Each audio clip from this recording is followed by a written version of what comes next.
Live from the Civic Media World Headquarters in Madison, Wisconsin, it's the Todd Albaugh Show. And now, pursuing truth wherever it may lead, here's your host, Todd Albaugh. Across Wisconsin on the Civic Media Radio Network and streaming worldwide on the Civic Media app. Good afternoon, everyone from snowy Madison, Wisconsin. I am not Todd Albaugh. I am Trygve Olson, sitting in today for Todd. I realize it's not Wednesday. I have Aaron Zommers on the board, who's my co-pilot. As Aaron knows, this is my first time hosting. I was happy that Todd and you guys asked me to do this because, as I always say when I'm on Wednesdays, my favorite hour professionally of the week. Now you get 2 hours. I do get 2 full hours with you, Mr. Zommers, and you're gonna and the listeners, and you're gonna carry me through. One of my strategies for this session is, as those who listen on Wednesdays know, I've worked around the world on issues of democracy. I've worked on senior levels of campaigns, and I'm currently a senior advisor to the Lincoln Project. My strategy for today was to invite 2 of my colleagues, since we have a lot going on today. We've got the state of the state. We've got some movement on redistricting, which we'll get to, and mostly we have the New Hampshire primaries. So I have invited, in the spirit of civic media, both Republican and Democrat, partisan divides. I have in the first hour one of my favorite people and literally a living legend. I know this will embarrass Joe when I say this, but Joe Trippi is a legendary Democratic strategist. He literally invented the modern internet-based campaigns with Howard Dean. He has a great Walter Mondale story, which, since we have people living on the border, I hope you'll share your Walter Mondale story because I love it. And we're going to talk about New Hampshire. So, Joe, welcome aboard. Glad to have you on. Great to be with you, Trig. So, Joe, it's New Hampshire primary day. And I think I want to start off because I know you and I have been on enough other calls and conversations about what we think's going to happen. But I'd like you to walk through a little bit how you see this playing out. And then let's start from sort of the perceptions of what this means for the Republican Party going forward. And then let's talk a little bit about what it means for the Biden campaign. Well, I mean, first off, no one knows what's happening in New Hampshire today. It seems like there's less energy and less of a turnout. I'm hearing from people I'm talking to on the ground that it's just not the record turnout they were expecting or that the Secretary of State predicted. But we'll see. It's still early in the day. So you could get anything. I was there twice. I've had, I went in with Vice President Walter Mondale, as you talked about. We had just won Iowa 49-17, and we're way ahead in the polls in New Hampshire. And the next, week later, election day happens, and we get creamed, and no one saw it coming. Not in the volume that Gary Hart beat us by in New Hampshire that year. And then you go into 2008, every public poll had, after Obama won Iowa, had him, I think all the public polls had him ahead by 15. I think our internals had him ahead by 18. And the next day, Hillary came back and beat him. So, and that's happened on both sides of the aisle. I'm just talking about from, my real life experiences there on my side. So you can't, it's even though a lot of polls show Trump widening his lead in the last few days, it could be true, it could be real.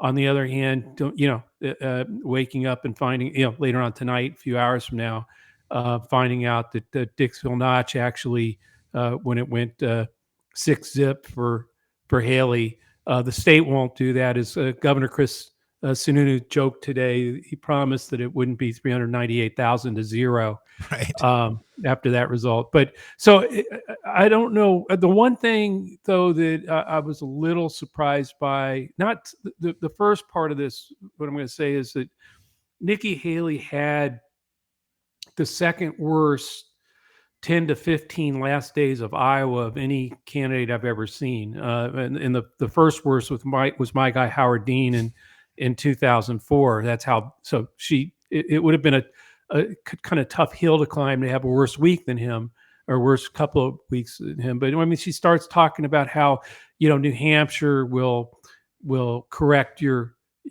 correct the mistake you make here in Iowa, was something to that effect. It starts there, the slavery stuff. She just had, a 10 or 15-day period when she needed to keep the momentum going in there to get past DeSantis, and kind of gaffed her way into third place, what I thought would have been a second for her. That, of course, and her inability to capitalize on, one, she didn't get a second place, and then third, the way they handled it, that third place, and didn't really roll into New Hampshire on fire, I think makes me think that that Trump is going to end up winning it, and potentially by a significant margin. But the thing I think so far, at least, that's been more fascinating about the two states, is that I think it's exposing, aside from winnowing the field down, and which is always something Iowa and New Hampshire do. They winnow it down to, Iowa winnowed it down to 2, and maybe, we'll see whether Nikki Haley has enough oomph in her results today to move on. I think she will. I think she'll stay in through South Carolina, and that's a long month for her and Trump to debate, or at least fight.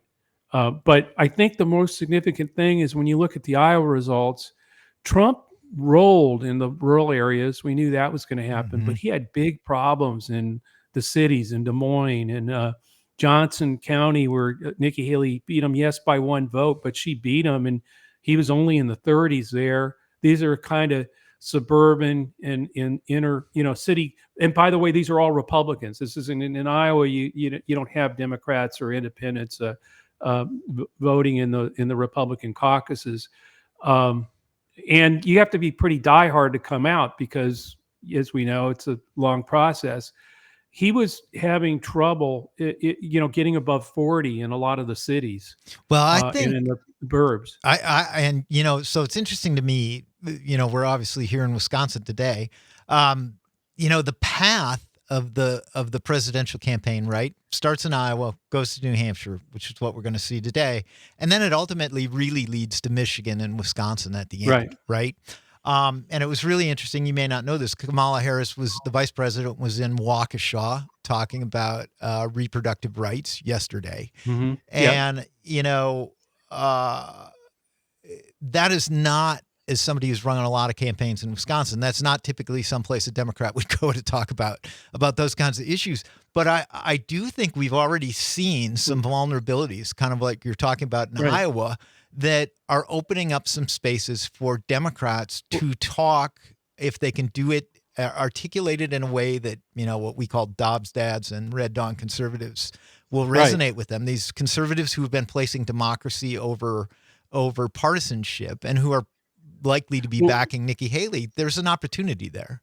Yeah, and that's what I think. That's what I'm saying. I think the vulnerability that you saw in the suburbs of Des Moines and in the cities of Iowa, where, again, these are Republicans. These are the kinds of Republicans that Trump needs to hold. And you see his weakness there, that I think Haley and DeSantis both exposed. Right. And now you get to New Hampshire, and regardless of what the result is tonight, the most important thing to look at, the most important thing about New Hampshire always is, where did the independents go? What did they decide to do? I mean, this is a test. So Iowa can test you within the party, and then you get to New Hampshire and you see whether you can grow outside of that or not. So one, weakness in the party, in the burbs, she exposes that, and DeSantis exposes that in Iowa. Now you get to New Hampshire, and all the polls, even the ones that show Trump beating her by a good margin, show that she's killing him with independents, Republican-leaning independents in particular. And I think that is those are the two groups that Trump needs. I mean, that is the Bannon line. I mean, these are and it's widening, and you're seeing it. And that's what I'm going to be looking for tonight, is what happened. Look, so far what's going on is, I think it's proving that 50% of Iowans Iowa GOP, MAGA can deliver 50% to him in Iowa, and maybe 60 or over in New Hampshire. But that's not enough, not when you're losing or having the struggles that he's having in the suburbs with Republicans. And then if tonight Nikki Haley again shows a weakness that he has with independents, these are the two groups that enough of them broke away and voted for Biden in 2020, and enough of them broke away and stopped the red wave from happening because of Dobbs and other things supporting Democrats in 2022. And so I think that's going to be, it just seems, Trig, you're right. I just think that so far, just whatever the margin is, I think you're starting to see real weaknesses that Trump is going to have in the general election, or at least places that can be exploited and leveraged and wedged away from to get people to move, who have already, she's already moved people away from him in the primaries, and we'll see how long that lasts. But I think it's definitely exposed a weakness that can continue in the general election with Biden. We have about a minute left. I think you're hitting on a really important point. I think, for those, whether you're a Republican, former Republican like I am, like Todd Albaugh is, or you're a Democrat like Joe is, if you're really concerned about democracy, you have to be happy about this, whether you like Nikki Haley or don't like Nikki Haley, or you're troubled by her appeasement of Donald Trump when he was elected. Her criticism of Trump, which you have to understand for those of you who are watching this, who are concerned about it, is her criticisms of Trump seem to be forcing Trump into some unforced errors. I mean, this confusing her with Nancy Pelosi, right? Like, those things matter. We have about a minute left in this segment. Joe, touch on just briefly, as the guy who's been in the room where it's happening, what are you doing? What were you doing on these days, when you were running somebody's campaign in New Hampshire, and you got, it's election day? What was your day like? Just quick. Oh, well, we'll get to that. We'll do it next on the segment. other side. Yeah. I ran out of time. We'll get that on the other side. I'm Trygve Olson. You're listening to the Todd Albaugh Show on the Civic Media Radio Network.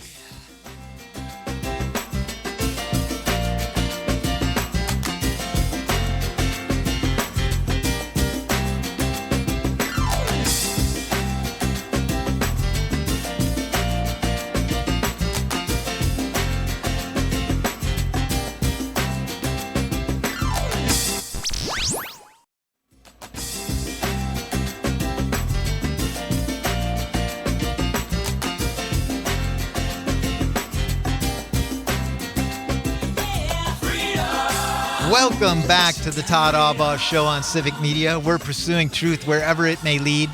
As Tony pointed out, I am not Todd Albaugh. I am Trygve Olson, your guest host today.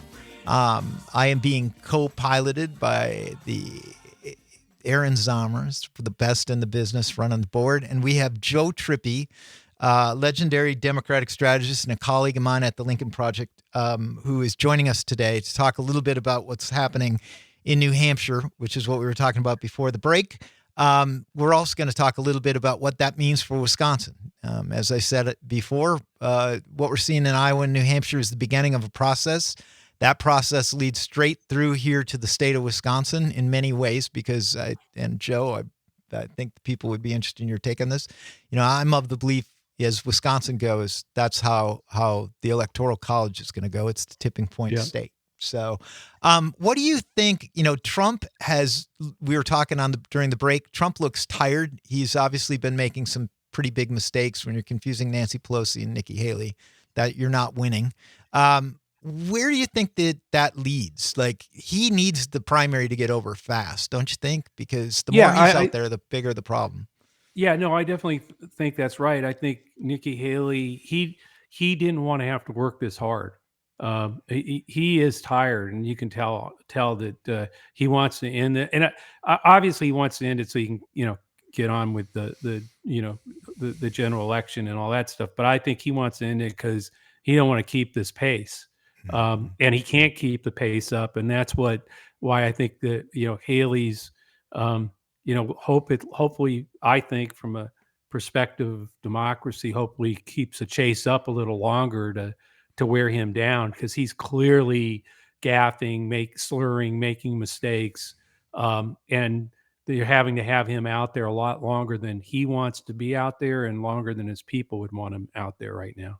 Yeah, and the thing is, and one of the things you and I share in common, which is one of the things I enjoy so much about you and I getting to be not only colleagues, but the fact that we've gotten to be really good friends, is we've worked around the world on a lot of campaigns.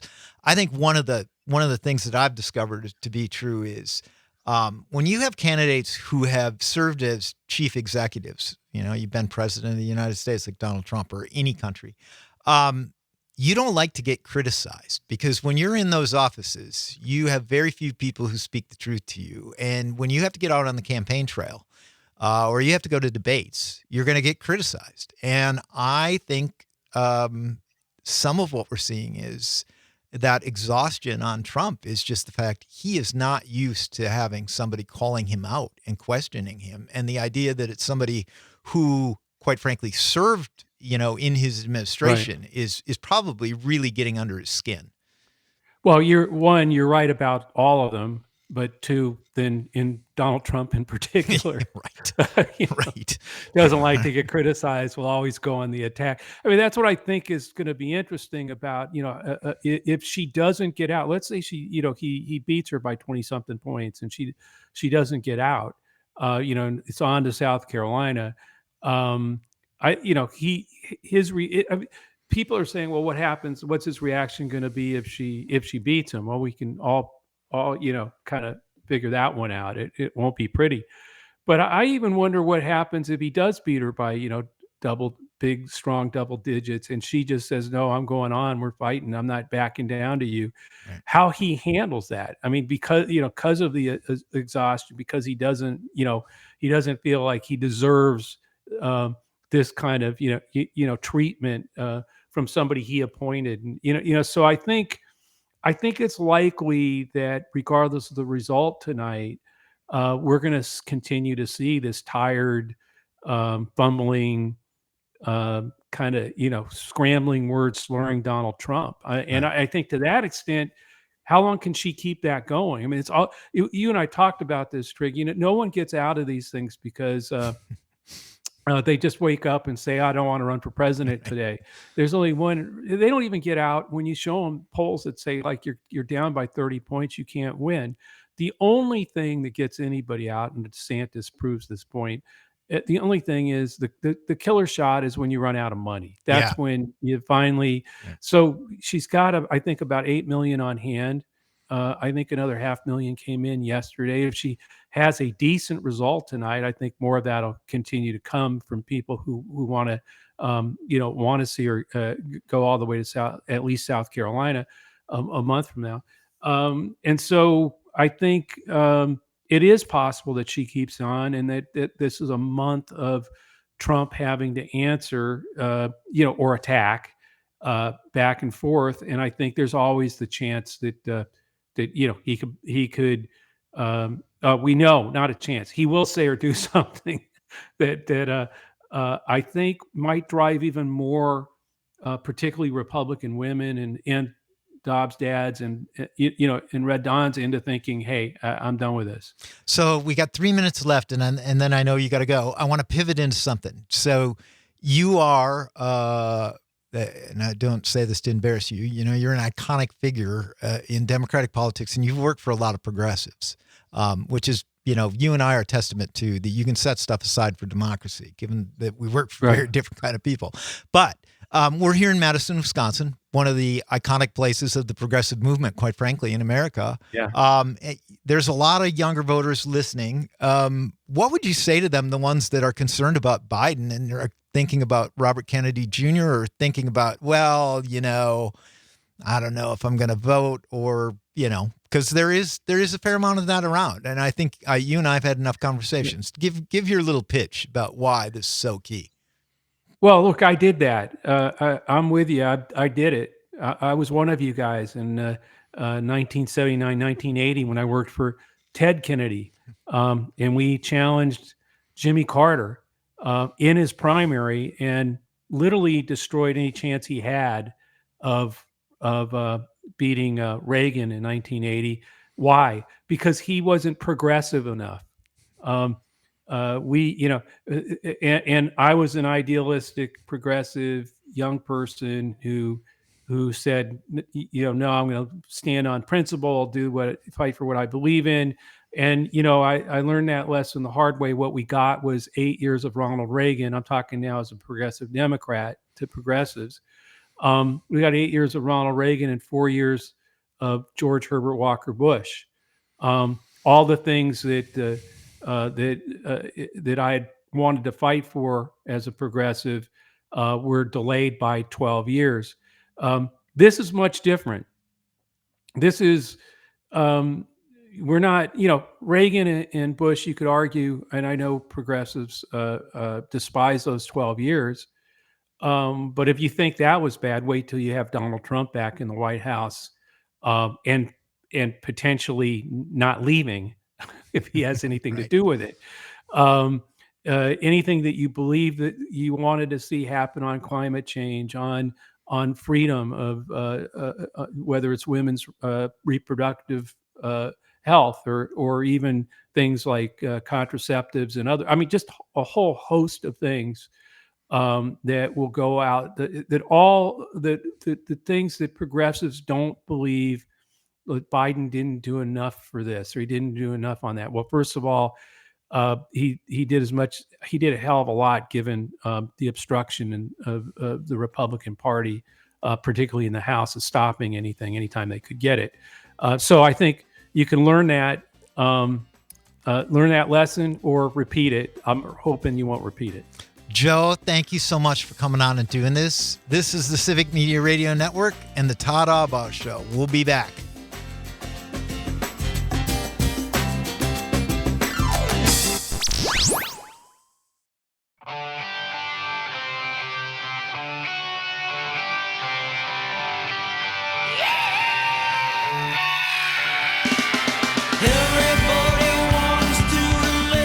Welcome, everyone, all across the state of Wisconsin on the Civic Media Radio Network. This is the Todd Albaugh Show.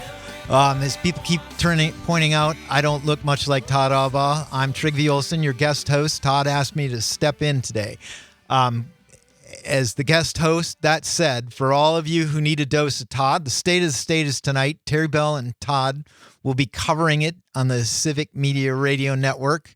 Mr. Zommers, there's some stations, because I know we have Badger basketball fans out there who rely on Civic. There's some of the stations where Badger basketball is going to be on. I think they're still going to have Badger basketball.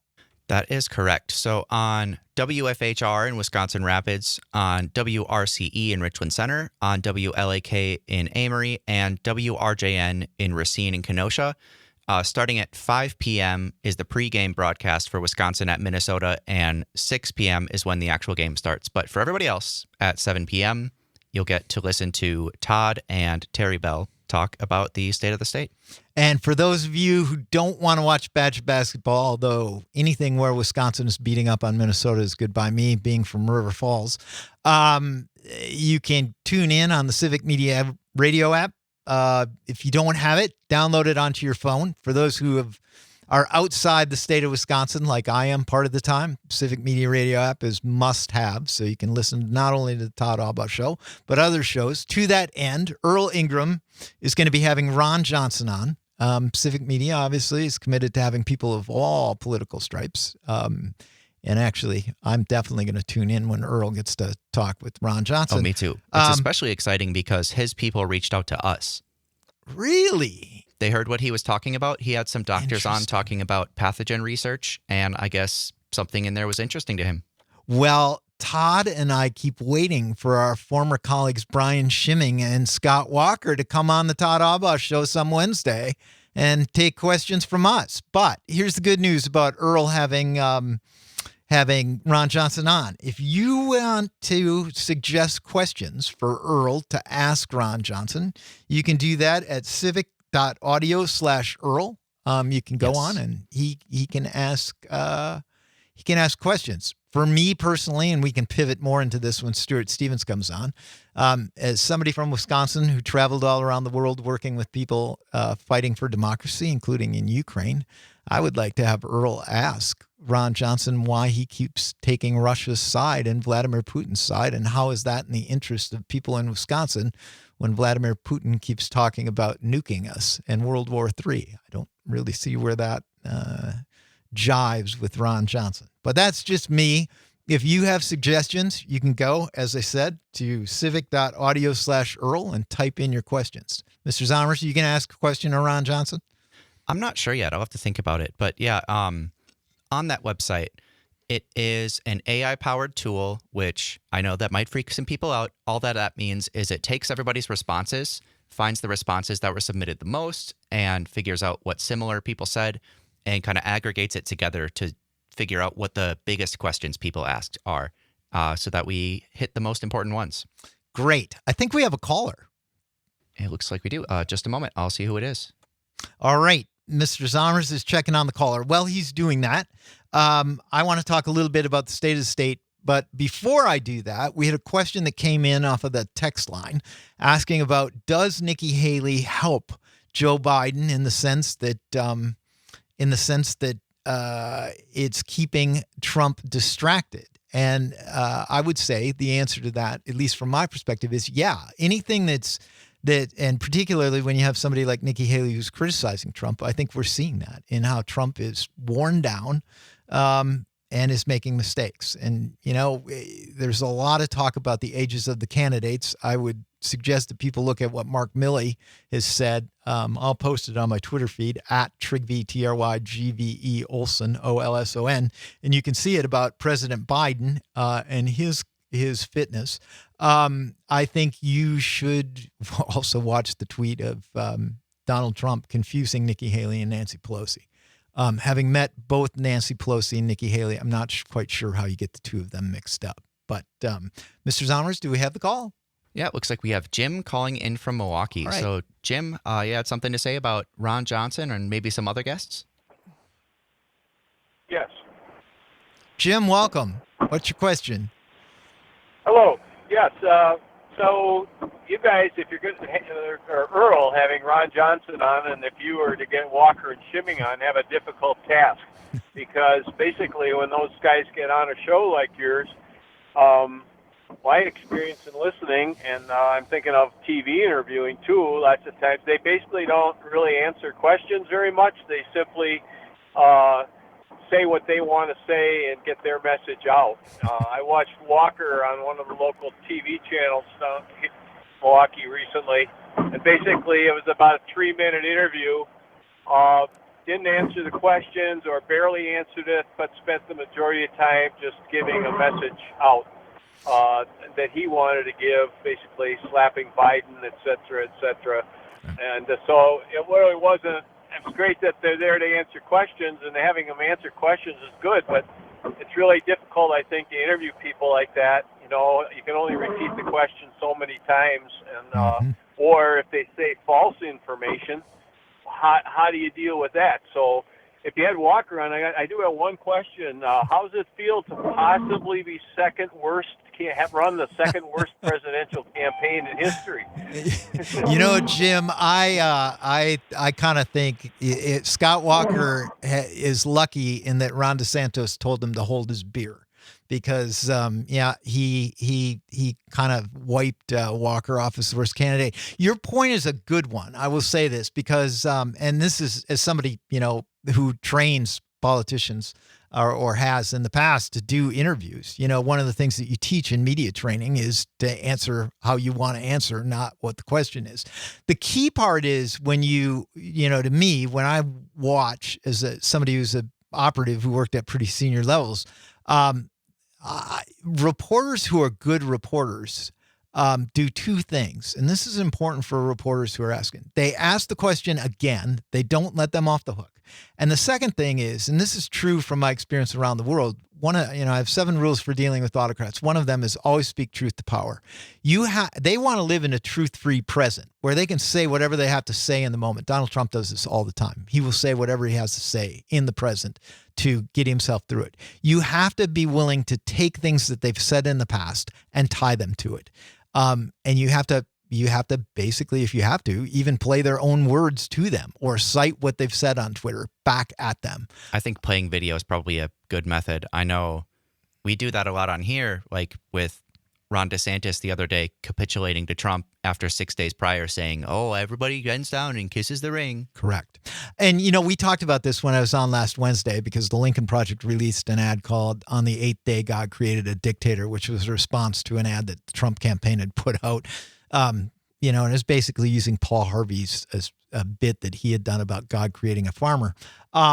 You have to point out the hypocrisy of it. And in some cases, even journalists who are covering need to point out just how ridiculous they sound when they give the answers that completely do not coincide with what they were saying. And Scott Walker is a good example of that, quite frankly. Scott Walker is a guy, I talk about this all the time.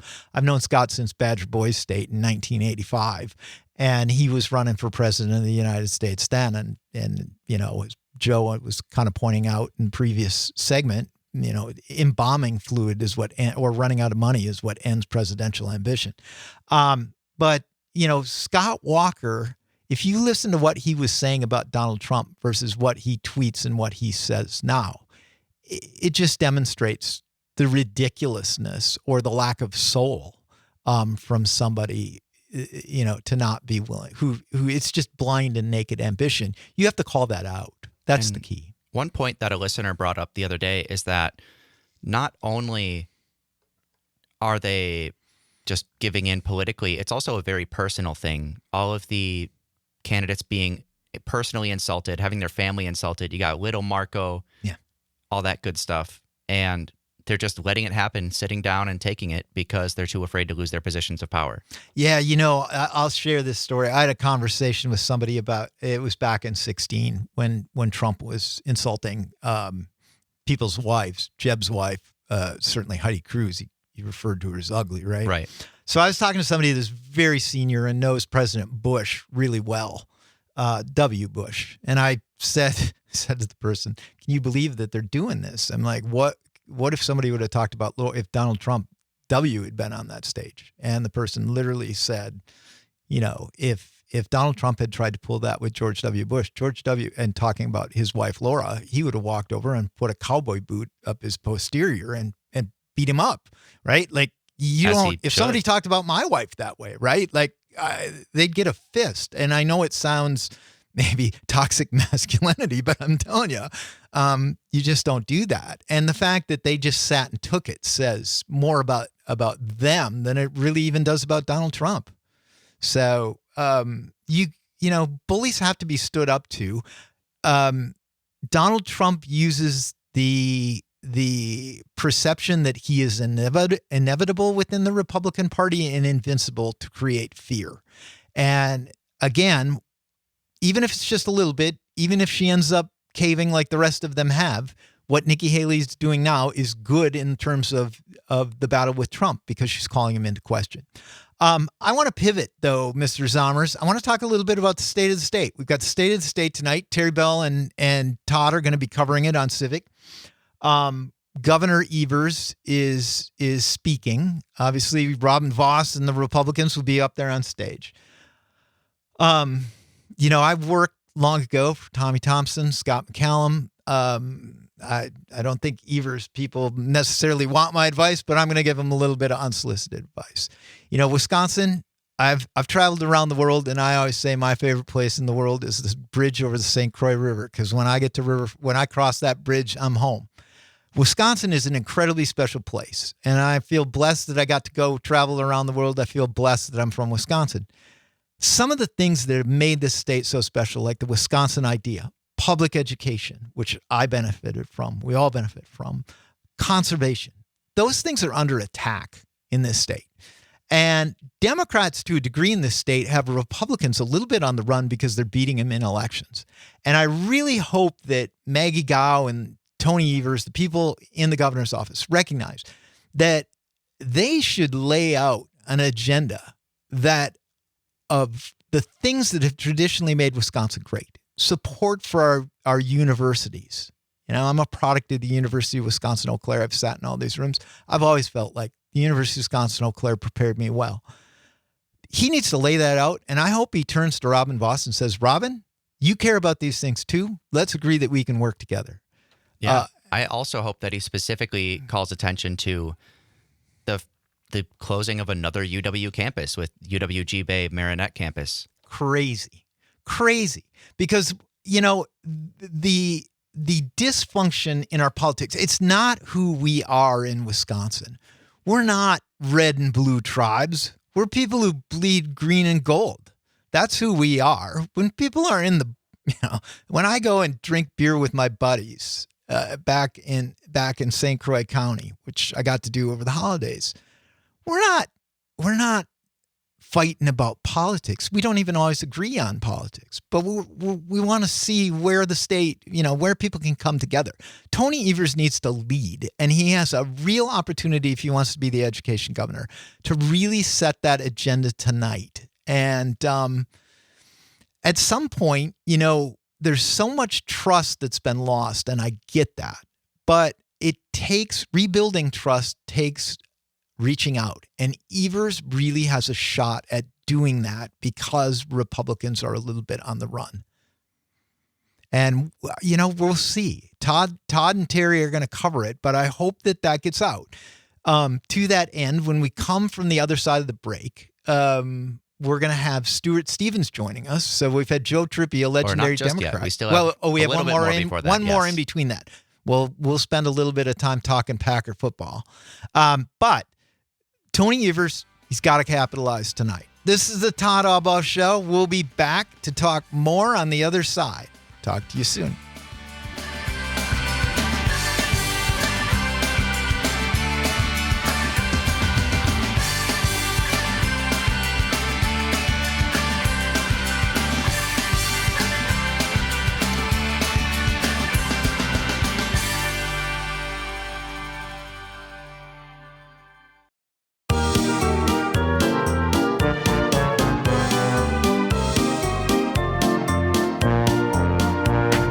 Tell all the people across the USA, I love my Green Bay Packers. All right, Mr. Aaron Zomer's on the board, leading into a little discussion that I wanted to have. This is the Todd Albaugh Show on the Civic Media Radio Network. I'm Trygve Olson, your guest host. For those of you who need your daily dose of Todd, he'll be on tonight covering the state of the state. This is my first time actually hosting. For those of you who listen on Wednesdays, you know that I'm a regular guest. It is my favorite hour professionally of the week, getting to talk Packer football and Wisconsin politics with Todd and Aaron. My background, I've worked at senior levels in Republican politics. I currently am a senior advisor to the Lincoln Project, and I've had the opportunity to work around the world for an organization that was led by John McCain with people fighting for democracy. Mr. Zomers, big Packer game this weekend. Didn't turn out the way we wanted it to. It didn't. It was close though. I feel like ultimately what we should all keep in mind as Packer fans, or even if you're not a Packer fan, when just looking at their success this year, is that this was supposed to be a rebuilding year where we just kind of figured stuff out. And if this was just kind of figuring things out, I am excited for next year. I have to say, I was saying to my 14-year-old daughter, and as those who listen on Wednesdays know, my 14-year-old daughter and I are on a quest to see the Green Bay Packers play in every American city, in part because I think it's important for my daughter to get to see every American city and spend a little time there. But I did say to her, and I was thinking about this since I'm back in Madison. I lived in Madison right after I graduated from the University of Wisconsin-Eau Claire in 1990 for about 5 years.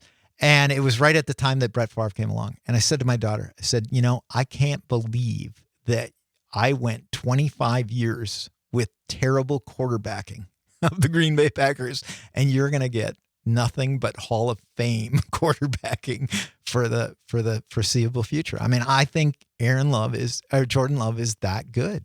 It really seems like it.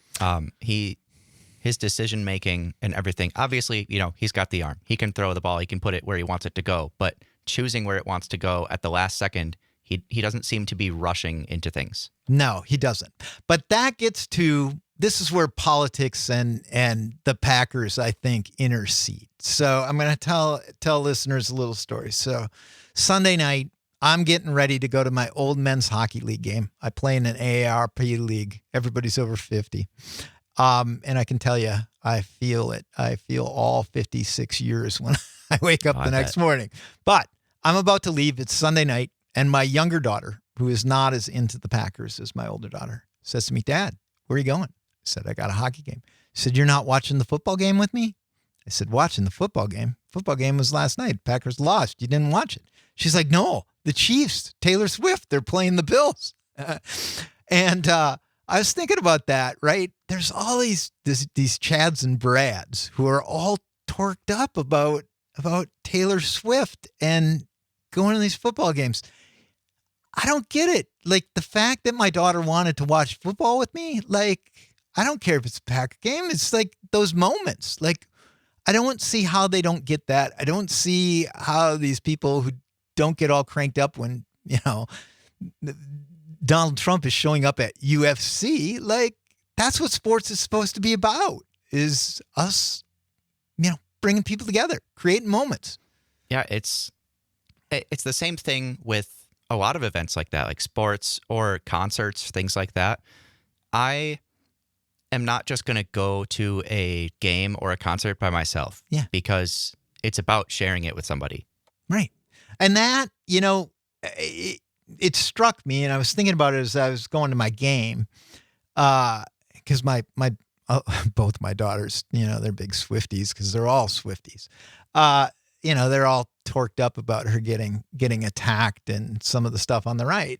But I was thinking about that, and I'm like, what is going on with us as Americans, where everything has to be seen through some jaded lens, right? Like it's really kind of sad that we have that. And I think if we really think about it, talking to people, my buddies back home, and about Jordan Love and what we saw this year, like, those are the moments, like, bringing people together. No one's going to Lambeau Field and thinking, "Gee, I have a red hat or a blue hat," right? We need to capture more of that. And I really, really hope that as we see the state tonight, and as we move through a really partisan period of time with the elections, that we keep in mind that life is about a lot bigger things than that. So, we really need to focus on that, because I think there's going to be a tendency, and as I've said, Wisconsin is ground zero for the upcoming election. And we saw, and I think it's great. The vice president of the United States was here. There's going to be ads on till people are tired of seeing ads, whether it's on your digital platforms or it's on your TV. But at the end of the day, we need to keep in mind what it is that really is what matters. And what matters is what kind of state that we're going to be. And tonight, in the State of the State, and I hope people take the time to watch the State of the State, to listen to Civic Media's coverage of it, I hope that we all keep in mind, right? What are the answers that we're getting that are focused on how do we have better education for our kids? How do we keep our state recapturing what it has been? Because Wisconsin is going to decide the election. And I'm glad about that, having worked all across the country. But if there were people that had to make that decision for America, I'm glad it's people in Wisconsin. But at the same time, I hope that tonight our political leaders on both sides, I've known Robin Voss for a long time. I don't know Tony Evers as well. I hope both of them will step up and recognize that people in the state of Wisconsin are looking for answers that get outside this partisanship. They're looking for what we saw from the Green Bay Packers. Unexpected, but focused on success. So that little diatribe, I leave you with that. So coming up in the next hour, we had Joe Trippi on, who is a legendary Democratic strategist, talking. In the next hour, I have another colleague of mine, Stuart Stevens, who's going to come on. Stuart has written 2 amazing books. It Was All a Lie and The Conspiracy to End America. Stuart has been a senior advisor to a number of presidential campaigns. And I'm hoping that by giving the perspective of both Joe and Stuart, you're going to get to hear what's going on in the rooms in New Hampshire tonight amongst the people that are running the campaigns and where they see things going. Because what people in Wisconsin, I hope people in Wisconsin understand, is the journey started in Iowa. It's going on through New Hampshire, but it is going to end right here in Wisconsin, because how Wisconsin goes is how the nation's going to go.